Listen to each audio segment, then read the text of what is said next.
اللہ سے وہ چیز مانگے جو اللہ کی راہ میں خرچ کرتے وقت دقت نہ ہو۔ اللہ سے مانگی ہوئی نعمت اللہ کے لیے وقف ہی رہنے دے، چاہے وہ زندگی ہی کیوں نہ ہو۔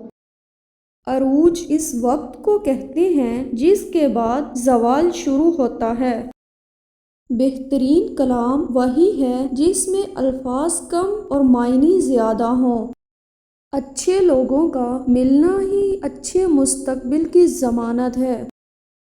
یہی زندگی دنیاوی ہے، یہی دینی اور یہی روحانی۔ ہمارا خیال بدل جائے تو ہماری زندگی کا نام ہی بدل جاتا ہے۔ اگر آرزو ہی غلط ہو تو حسرت آرزو تکمیل آرزو سے بہت بہتر ہے۔ سب سے زیادہ خطرناک دشمن وہ انسان ہے جو مسافر سے ذوق سفر ہی چھین لے۔ اگر چھت گرنے لگے تو بھاگ جاؤ اور اگر آسمان گرنے لگے تو ٹھہر جاؤ۔ انسان اپنی ملکیت کی ملکیت بن کے رہ گیا ہے۔ انسان اپنے آپ کو محفوظ کرتے کرتے غیر محفوظ ہو جاتا ہے۔ خطرہ انسان کے اپنے اندر ہے، سانس اندر سے اکھڑتی ہے۔ لطیف روحیں مجلس میں لطافت پیدا کرتی ہیں اور کثیف کثافت۔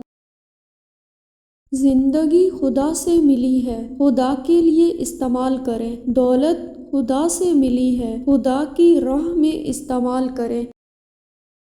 اگر سکون چاہتے ہو تو دوسروں کا سکون برباد نہ کرو۔ اگر اللہ سے معافی چاہتے ہو تو لوگوں کو معاف کر دو۔ اللہ کا احسان چاہتے ہو تو لوگوں پر احسان کرو۔ نجات چاہتے ہو تو سب کی نجات مانگو۔ انسان جتنی محنت خامی چھپانے میں صرف کرتا ہے، اتنی محنت میں خامی دور کی جا سکتی ہے۔ خطرات کے باوجود زندگی وقت سے پہلے نہیں ختم ہو سکتی اور احتیاط کے باوجود زندگی وقت کے بعد قائم نہیں رہ سکتی۔ زندگی آمدن اور خرچ کے علاوہ بھی بہت کچھ ہے، اس میں چہرے بھی ہیں اور نگاہیں بھی۔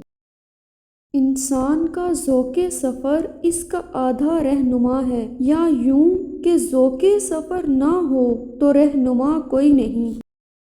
ویڈیو پسند آئے تو اسے شیئر کریں، لائک کریں اور چینل کو سبسکرائب کریں۔